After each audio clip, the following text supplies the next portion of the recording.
बहुविकल्पीय प्रश्नोत्तरों की एक महत्वपूर्ण सीरीज में आपका पुनः स्वागत है। मेरा नाम है विनोद मिया और आप देख रहे हैं त्रिशूल एजुकेशन।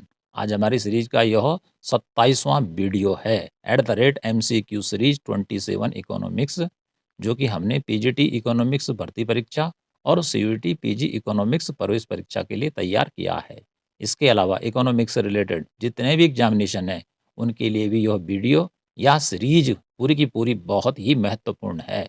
लेकिन आपने करना क्या है, आपने इन प्रश्न उत्तरों को याद करना है और समझने की भी ज़्यादा से ज़्यादा कोशिश करनी है।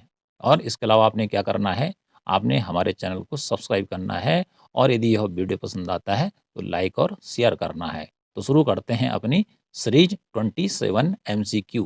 क्वेश्चन नंबर फर्स्ट लेते हैं, समांतर मध्य कितने प्रकार का होता है? ए 2 प्रकार का, बी 3 प्रकार का, सी 1 प्रकार का। करेक्ट आंसर है ए 2 प्रकार का। समांतर माध्य 2 प्रकार का होता है। पहला आता है सरल समांतर माध्य और दूसरा आता है भारित समांतर माध्य। क्वेश्चन नंबर 2 बहुत ही महत्वपूर्ण है, ध्यानपूर्वक सुनना है और देखना भी है।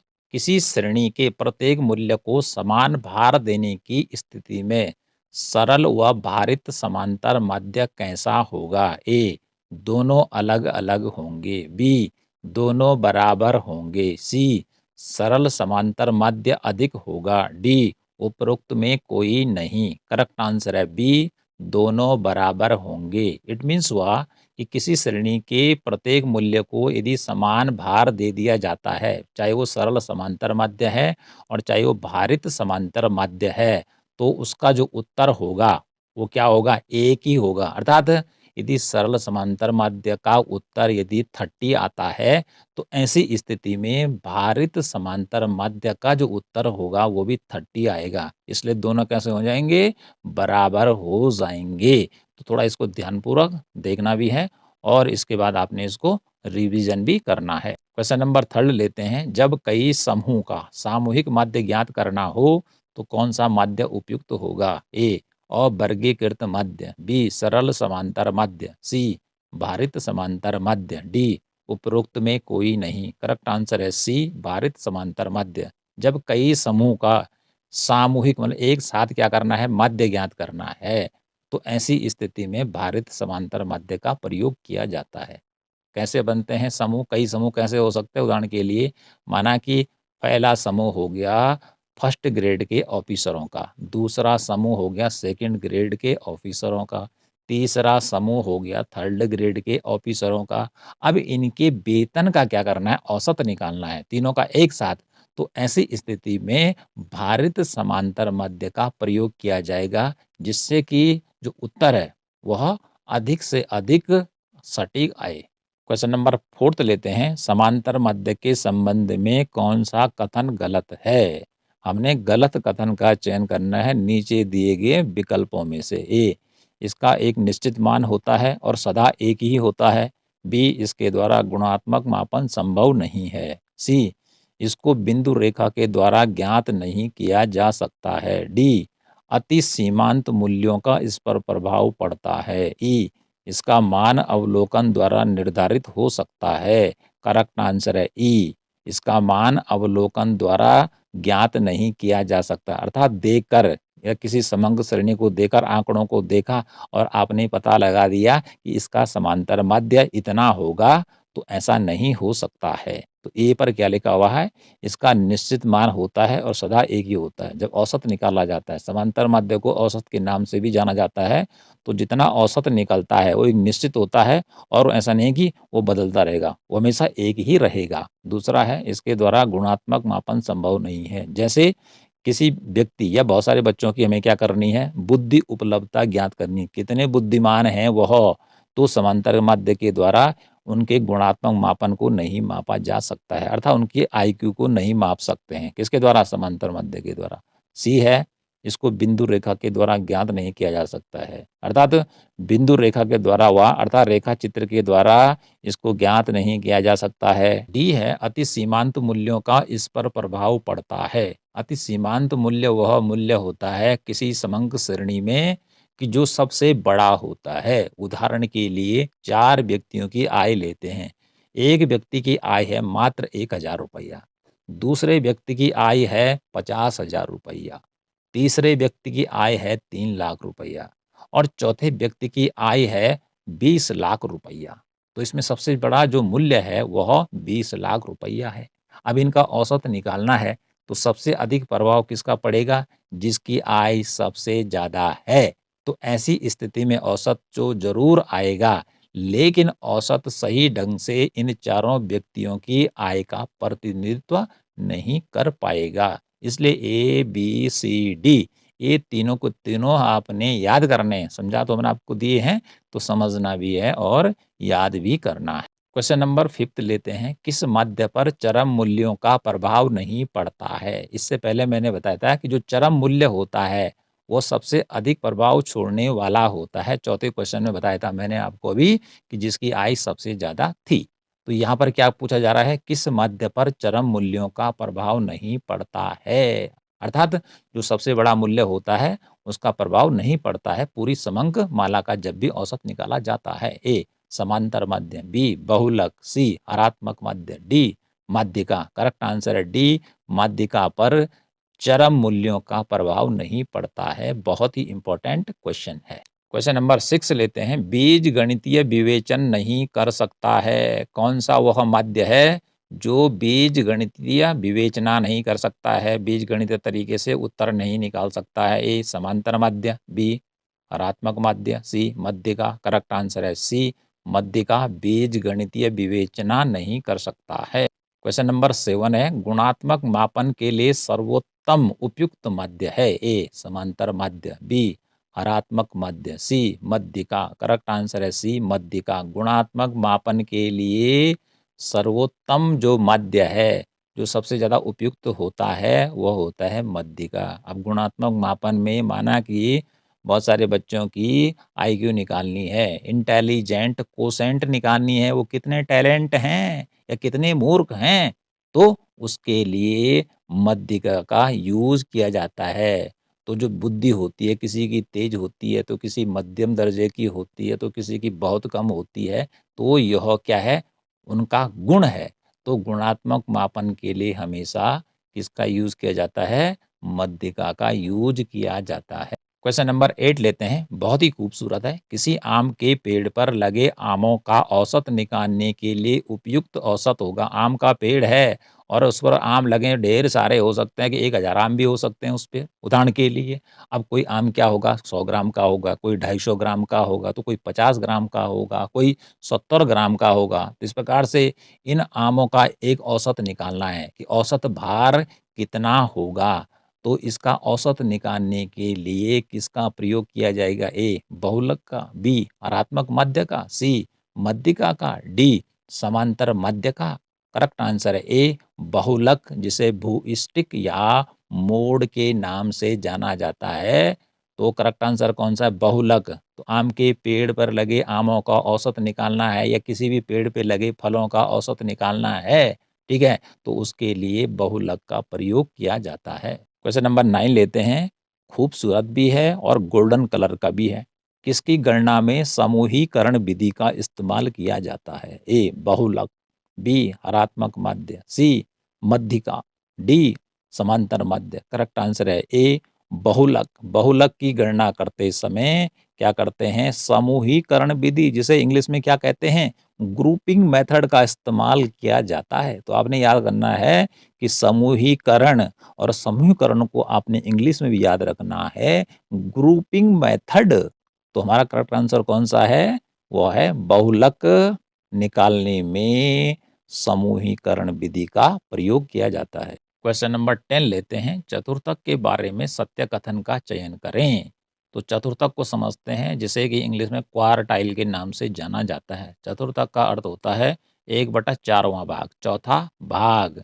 ए प्रथम चतुर्थक कुल आवृत्तियों को 1:3 में विभाजित करता है। बी तृतीय चतुर्थक कुल आवृत्तियों को 3:1 में विभाजित करता है। सी द्वितीय चतुर्थक कुल आवृत्तियों को 1:1 में विभाजित करता है। डी उपरोक्त सभी कथन सत्य हैं। ई केवल ए विकल्प सत्य है। करेक्ट आंसर है डी उपरोक्त सभी कथन सत्य हैं। ऑप्शन ए लेते हैं, प्रथम चतुर्थक कुल आवृत्तियों को 1:3 में विभाजित करता है। प्रथम चतुर्थक में कुल आवृत्तियों का क्या होता है, 1/4वां भाग आता है। इसको परसेंटेज में लेते हैं, 100% है तो 100% का 25%, ठीक है, 1 माना जाएगा। और इधर 3 लिखा हुआ है तो 3 में 75% रह जाएगा। तो 75 जो परसेंट है वो 3 को दर्शाता है, अनुपात 3 को दिखलाएगा, ठीक है। और जो 25% वो 1 को दिखलाएगा, इसलिए 1:3 होगा। तो 1:3 को जोड़ देंगे तो 4 हो जाएगा, ठीक है जी। और 25 में 75 जोड़ देंगे तो कितना हो जाएगा, 100 हो जाएगा। दूसरा है बी पर, तृतीय चतुर्थक कुल आवृत्तियों को 3:1 में विभाजित करता है। प्रथम चतुर्थक का ठीक उल्टा तृतीयक चतुर्थक होता है। तृतीयक चतुर्थक में क्या होता है कि 75% आवृत्तियां आती हैं, इसलिए 3 आ गया, ठीक है जी। 75% आवृत्तियां आती हैं क्वार्टाइल थर्ड में, तृतीय चतुर्थक में, और शेष बच जाती कितना, 100 में से 75 घटा दीजिए तो 25% बच गया, तो वह 1 अनुपात तो दिखलाएगा। तो कुल मिलाकर 3:1 में विभाजित करता है कौन, तृतीयक चतुर्थक। और तृतीयक चतुर्थक का ठीक उल्टा कौन सा है, प्रथम चतुर्थक। दोनों के अनुपात को देखिए, एक दूसरे के उल्टे हैं। इनको जरा ध्यानपूर्वक याद भी करना और समझने की कोशिश करनी है। अब देखते हैं, द्वितीयक चतुर्थक कुल आवृत्तियों को 1:1 में विभाजित करता है। इसका अर्थ हुआ कि जो द्वितीयक चतुर्थक होता है, माना कि 100% है, तो ये 100% को 2 बराबर भागों में बांटेगा, मतलब 50-50, 50 एक तरफ और 50 एक तरफ।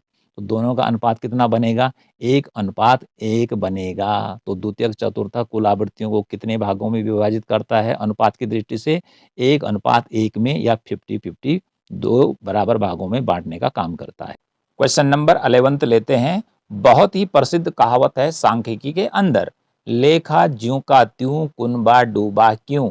यह कहावत किसके संदर्भ में है, ए परास, बी आंकड़ों, सी मध्य, डी उपरोक्त सभी। करेक्ट आंसर है सी, अर्थात यह जो कहावत है वह समांतर मध्य के बारे में है। क्योंकि एक व्यक्ति ने हिसाब लगाया, लेखा जोखा बनाया, ठीक है, लेकिन उसका जो कुनबा था वो नदी पार करते समय उसके बच्चे उसमें डूब गए थे। अर्थात जो उसने औसत लगाया था उसका उसने दुरुपयोग किया या उसका गलत इस्तेमाल किया, अपनी बुद्धि ठीक ढंग से यूज नहीं की, और जिससे उसके 2 बच्चे डूब गए थे।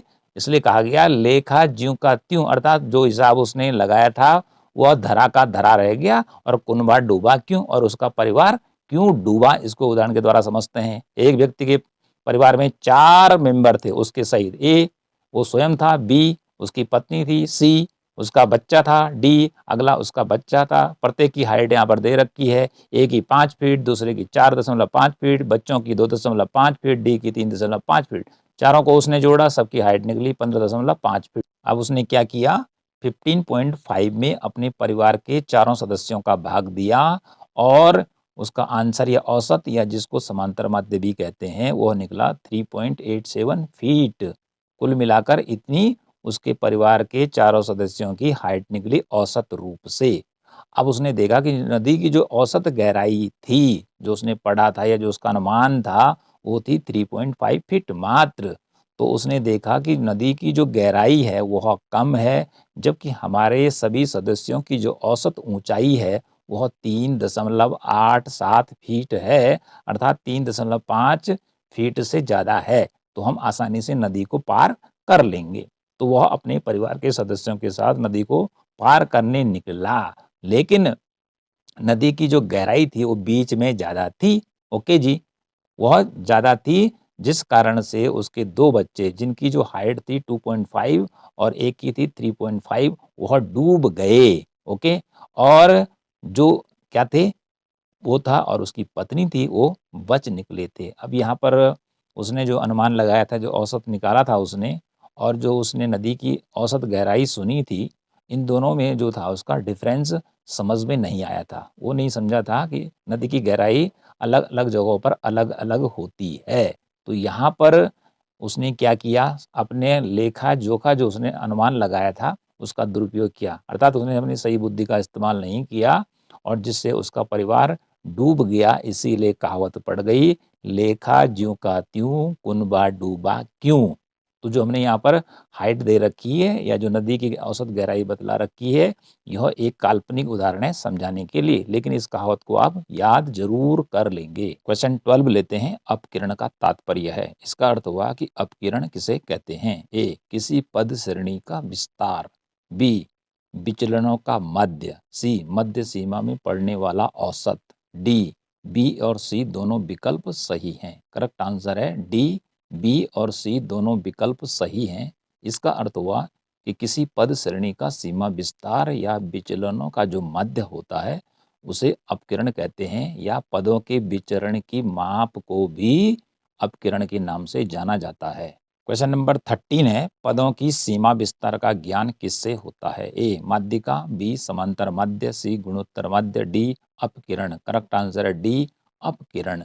पदों की सीमा विस्तार का अर्थ हुआ कि जो पहला पद है और जो अंतिम पद है, जो बड़ा पद है, इन दोनों के बीच का कितना अंतर है। माना एक पद है 100 और जो अधिकतम या सबसे अधिक मूल्य वाला जो पद है वो 1000 है, तो इन दोनों के बीच का जो अंतर होगा उसे पद विस्तार के नाम से जाना जाता है और इसका ज्ञान हमें होता है अपकिरण से। क्वेश्चन नंबर 14 है। अति चरम मदों को किस में महत्व दिया जाता है।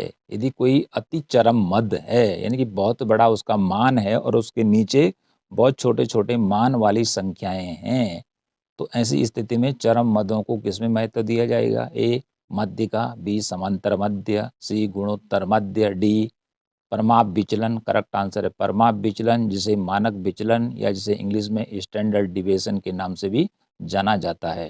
क्वेश्चन नंबर 15 है। सममिति के अभाव को क्या कहते हैं। ए, विषमता। बी, समांतर मध्य। सी, गुणोत्तर मध्य। डी, परमाप विचलन। करेक्ट आंसर है ए, विषमता। स्क्यूनेस के नाम से इसको जाना जाता है यदि आंकड़ों में सममिति नहीं है, सिमेट्री नहीं है, तो ऐसी स्थिति को विषमता के नाम से जाना जाता है। क्वेश्चन नंबर 16 है। यदि समांतर मध्य, माध्यिका और बहुलक सभी एक बिंदु पर हों, इस प्रकार के आवृत्ति वितरण को कहेंगे। अर्थात समांतर मध्य है, चाहे माध्यिका है, और बहुलक एक ही पॉइंट पर आ रहे हैं डायग्राम पर, तो ऐसे वितरण को क्या कहा जाएगा। ए, सामान्य वितरण। बी, समांतर मध्य।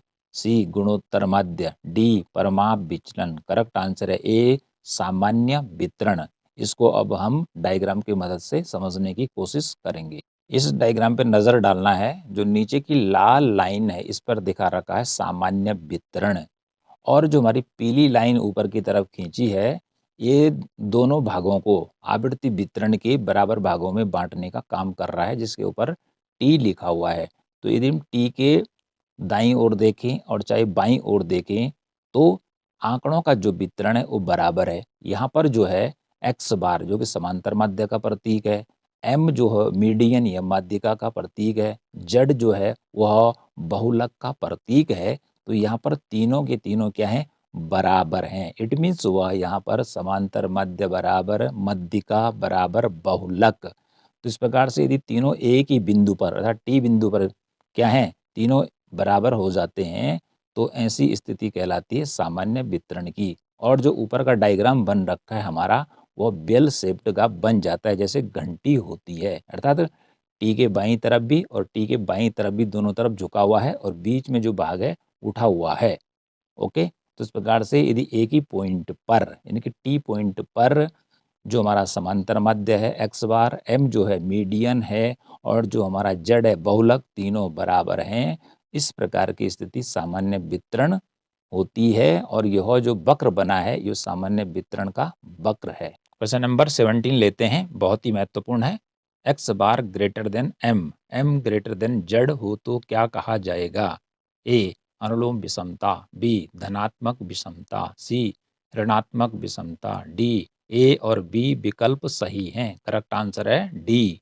यदि एक्स बार का जो मूल्य है वह ज़्यादा हो किससे, एम से, और एम का जो मूल्य है वो ज़्यादा हो जेड से, तो ऐसी स्थिति में अनुलोम विषमता होगी, या इस प्रकार की विषमता को दूसरे रूप में धनात्मक विषमता के नाम से भी जाना जाता है। तो जो एक्स बार है वो समांतर मध्य का प्रतीक चिन्ह है, और जो एम है वो मध्यिका का प्रतीक चिन्ह है, और जो जेड है बहुलक का प्रतीक चिन्ह है।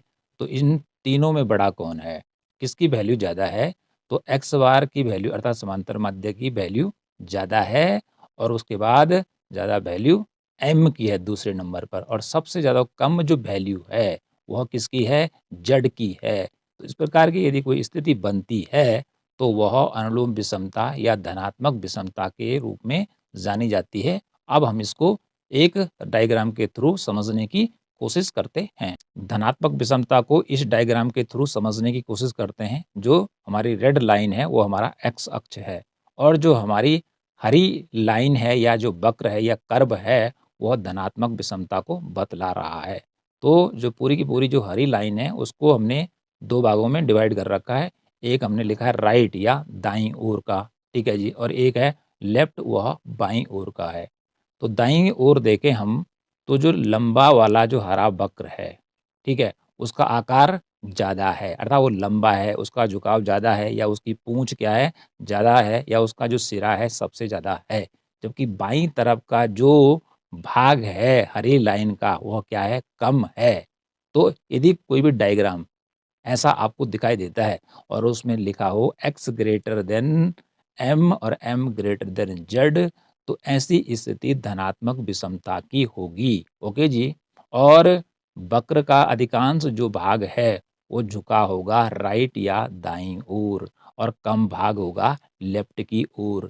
तो x के ऊपर ठीक नज़र डालिए, तो सबसे लंबी जो रेखा है हमारी पीली बना रखी है, हाइट पे जा रही है, हरे को टच कर रही है, तो इट मीन्स हुआ कि x का मूल्य ज़्यादा है। उसके बाद m पीले रंग की दूसरी रेखा है, थोड़ा-सा वो क्या हो जाती है, उसकी हाइट कम हो जाती है।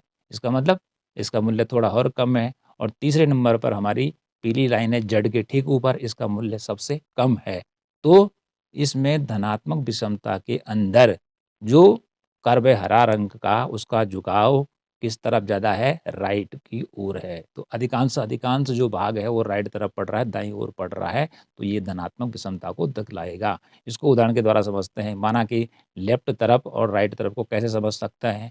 माना कि एक क्लास में स्टूडेंट है, 100 फिजिक्स का पेपर है, 10% बच्चे क्या हुए, हाईएस्ट नंबर लेके आ गए, तो उनका लेफ्ट बनेगा। क्योंकि 10% में आप देख रहे हैं कि एकदम से ऊपर वक्र हमारा चढ़ गया है और बाकी जो 90% है, अधिकतर जो हमारी वैल्यूज़ हैं, भले वो कम मूल्य की हैं, वो राइट तरफ हैं। इसलिए राइट तरफ जो झुकाव है, वो वक्र का क्या है? ज़्यादा है। तो इस प्रकार की जो स्थिति बनेगी, उस स्थिति को कहा जाएगा धनात्मक विषमता या अनुलोम विषमता।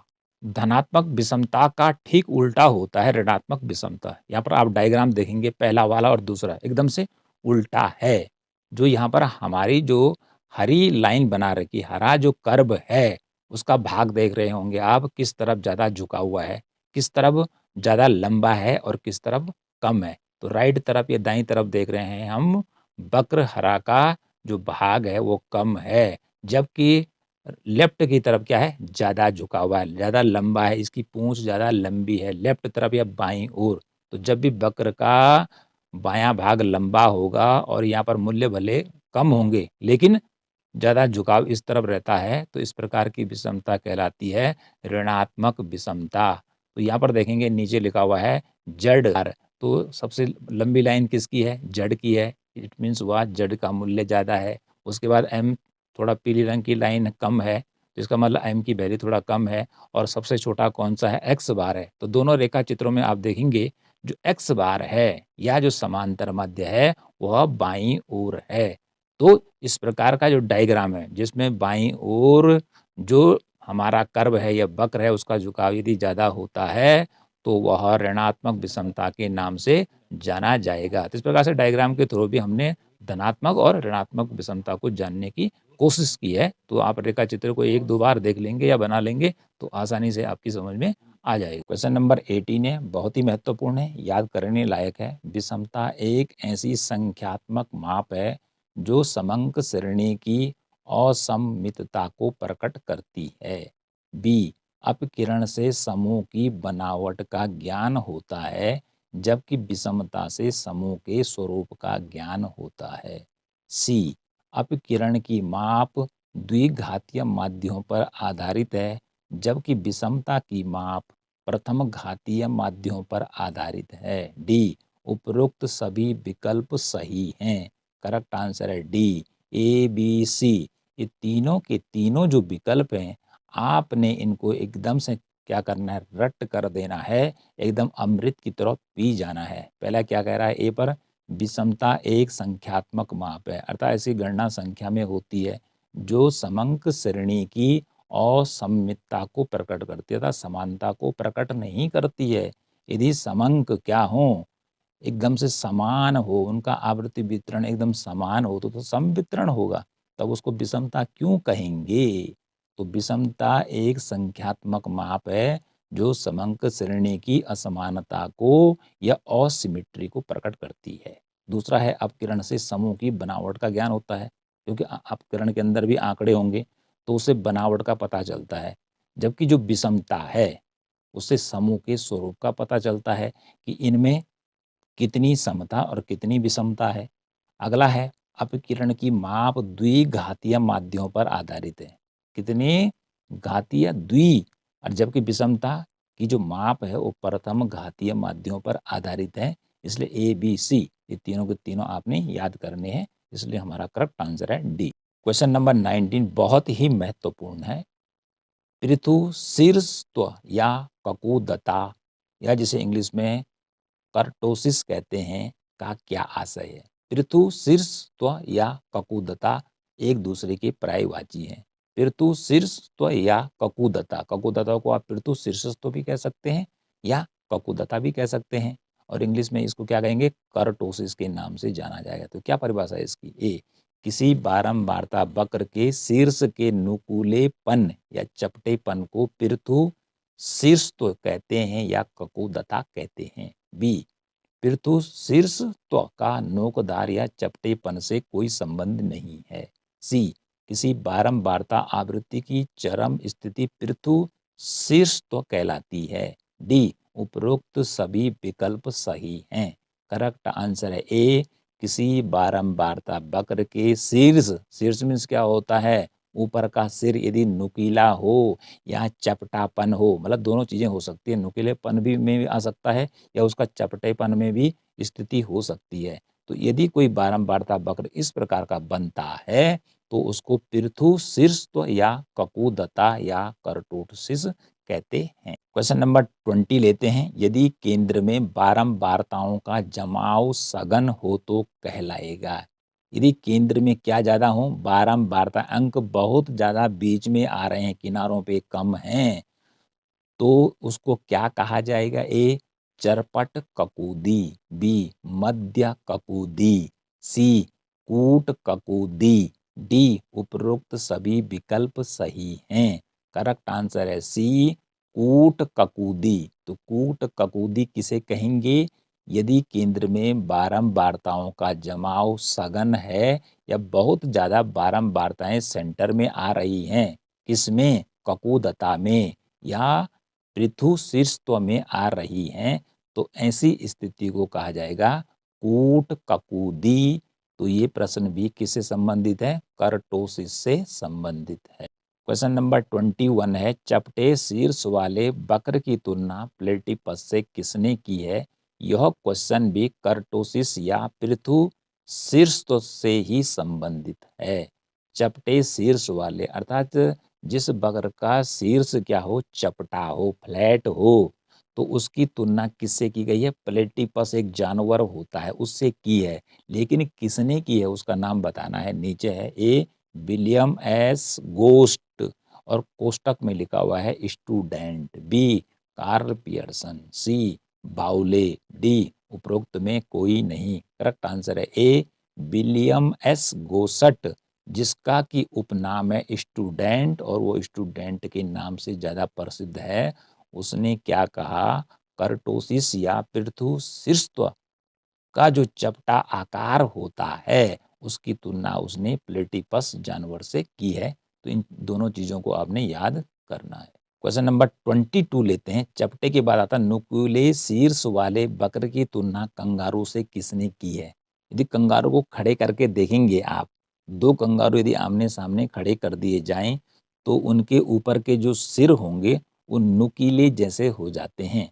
ये प्रश्न भी कर्टोसिस या पृथु शीर्षत्व के संबंध में ही है।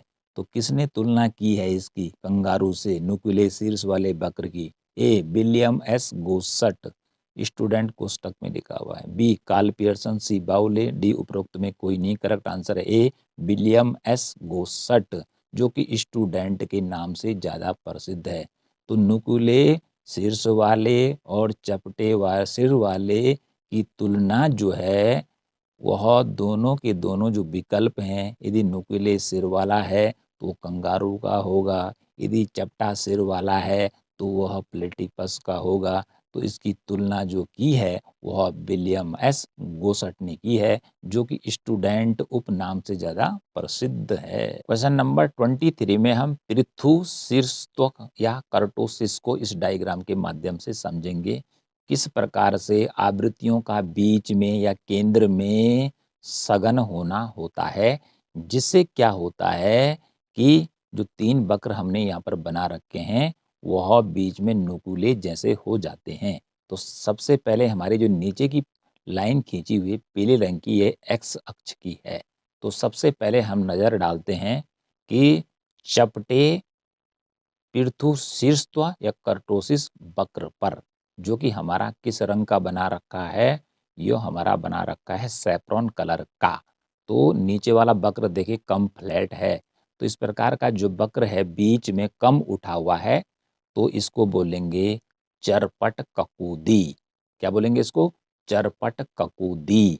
तो यहाँ पर देखेंगे कि बीच में जो भाग है वो ज़्यादा उठा हुआ नहीं है, चपटा है। अब हरी लाइन पर नज़र डालते हैं।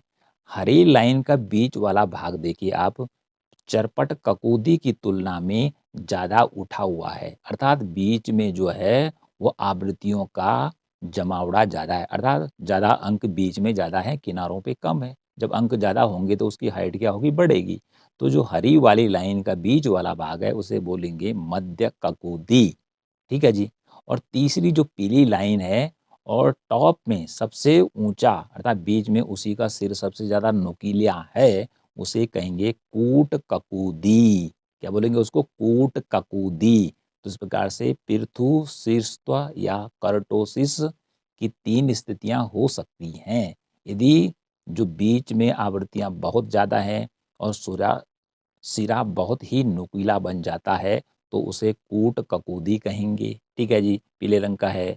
यदि उससे नीचे थोड़ा कम बनता है, बीच में आवृत्तियां कम है, ठीक है जी, नंबर कम है, तो उसे मध्य ककूदी कहेंगे।